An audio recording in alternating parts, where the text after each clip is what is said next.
These journals contain stunning images of the construction of the Titanic and its near-identical twin, the Olympic. I found these journals at the University of Illinois Library. The journals, written between 1909 and 1911, take me back to a time before the Titanic sunk. They give me a new perspective and let me appreciate the enormity of the scale of the engineering of the Olympic-class ships. So, let me share with you some fascinating details about the Titanic and its twins, the Olympic and Britannic.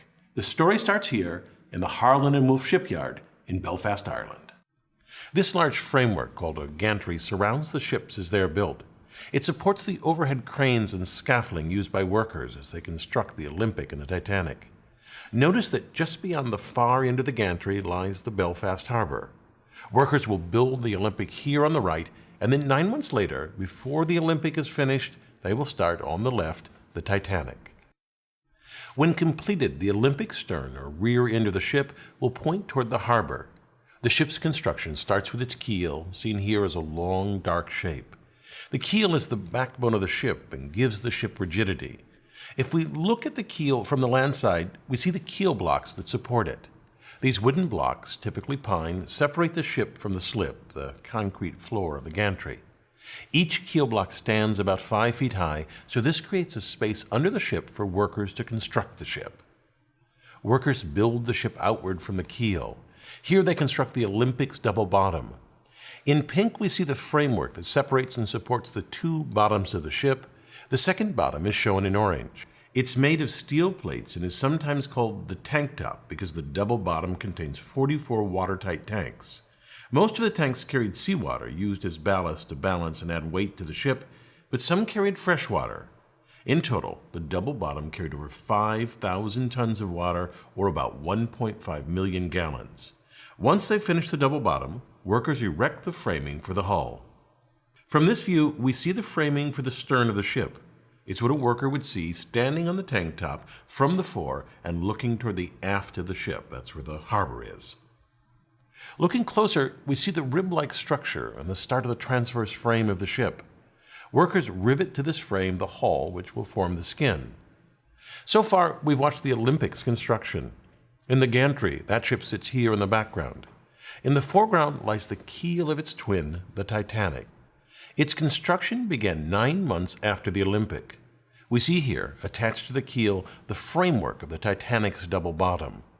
Notice this large, claw-like mechanism lying on the ground, and these three hung from the cranes. These are hydraulic riveters, which workers used to install most of the 3 million rivets on the Titanic. Here we see the almost complete hulls of both the Olympic and Titanic. Work inside the Olympic progresses rapidly. The staterooms are being erected, and plumbing is being fitted throughout the ship. To prepare for the Olympic's launch, workers paint the ship a light gray so it will stand out in black and white photographs, although they repainted the ship black soon after its launch so that it matched previous White Star liners. To ease the slide into the water, the slip was greased with 23 tons of tallow, oil, and soap. And then the order to release the ship was given, the hydraulic triggers were released, and the ship slid into the harbor, reaching a speed of 12.5 knots. Notice that the ship is launched backwards. There are many reasons for this, but among them is that the stern, the rear, is wider than the bow, so it is more buoyant. In a mere 62 seconds after launch, the Olympic was afloat. The moment the ship hit the water is its official launch date, although it was mostly empty. Here it weighs only about 27,000 tons and so rides high in the water.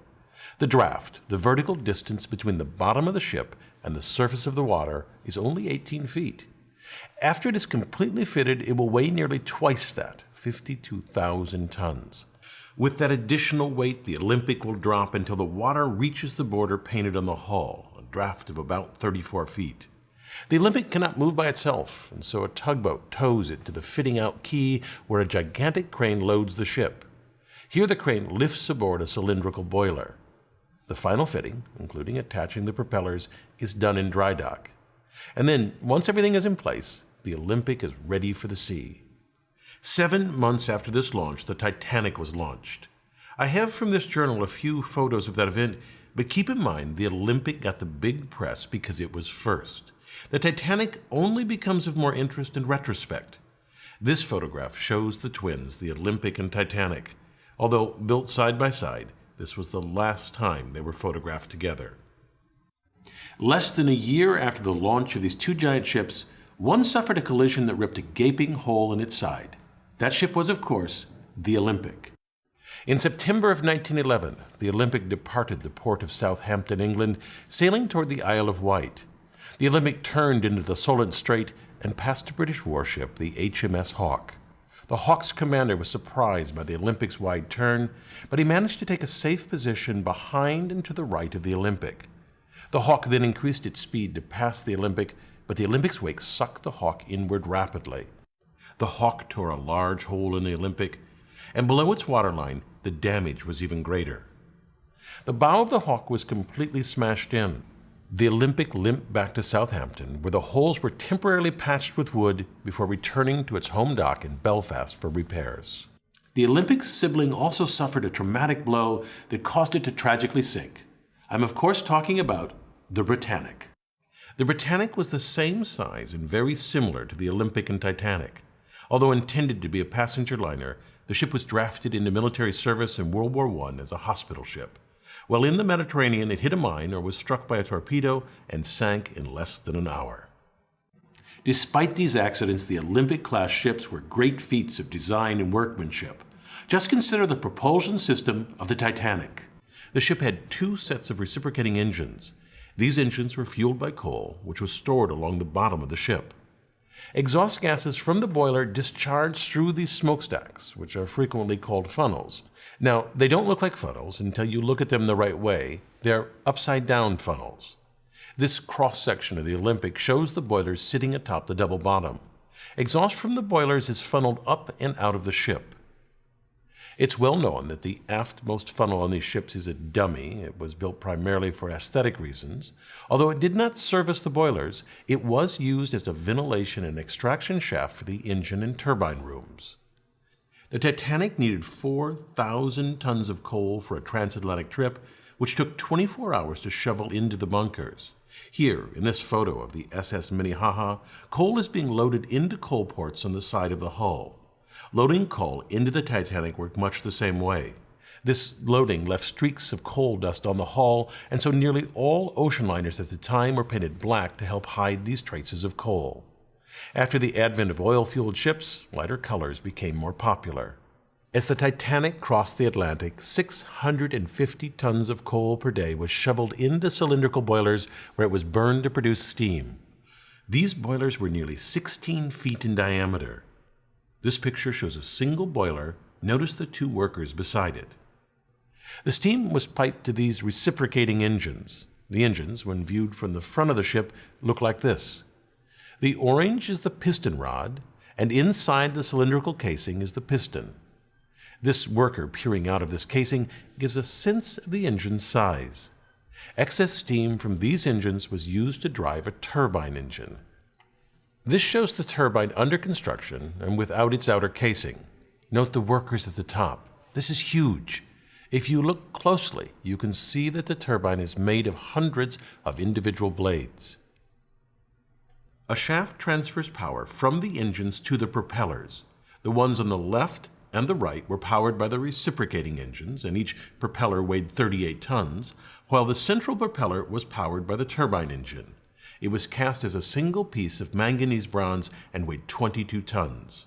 The outer propellers were used for tight navigation of harbors, while the central propeller was used only in open seas. Also, unlike the others, the central propeller could not be driven in reverse, only forward. Even with this powerful propulsion system, the Olympic-class ships were not the fastest at the time, which was intentional. The White Star Line decided to focus on comfort and luxury over speed. It's clear that the lavishly decorated rooms on the Olympic and Titanic certainly made the passage more enjoyable, but there were some hidden design choices that made these ships the pinnacle of comfort for all classes of service. The ships were steered using these helical gears. Each ship had two sets of both the spur gears and the beveled gears. These massive gears are nearly 6 feet across, made of solid steel, and each weigh thousands of pounds. Notice the herringbone pattern on the teeth. This pattern allowed a tight engagement of the teeth and resulted in reduced vibration transmitted to the rest of the ship. Altogether, the gearing on the Titanic weighed about 7.5 tons. This very large structural piece is called the boss arms. These arms held the shafts of the outer propellers in place, and because of their size and strength, they reinforce the hull, which reduces panting. Panting occurs when variations in water pressure, say the crest versus the trough of the wave, flex the hull inward and outward. Less flexing results in less vibration felt by the passengers. These boss arms, also called shaft brackets, were fitted 20 feet apart at the very aft of the ship. While the Titanic and Britannic both had tragically short careers, the Olympic triumphed. In its lifetime, it made over 500 transatlantic journeys, carrying over 400,000 passengers and sailing 1.5 million miles. It even spent 4 years as a U.S.-Canadian troop transport during World War I, earning the nickname Old Reliable. After 24 years of service, the ship was decommissioned and scrapped for parts. The Olympic-class ships were absolute marvels of engineering. I hope it's for their revolutionary design rather than their failures that they're remembered. I'm Bill Hammack, the Engineer Guy. I thank my advanced viewers for their useful feedback on a draft of this video. If you'd like to be an advanced viewer, sign up at engineerguy.com/support. Thanks for watching.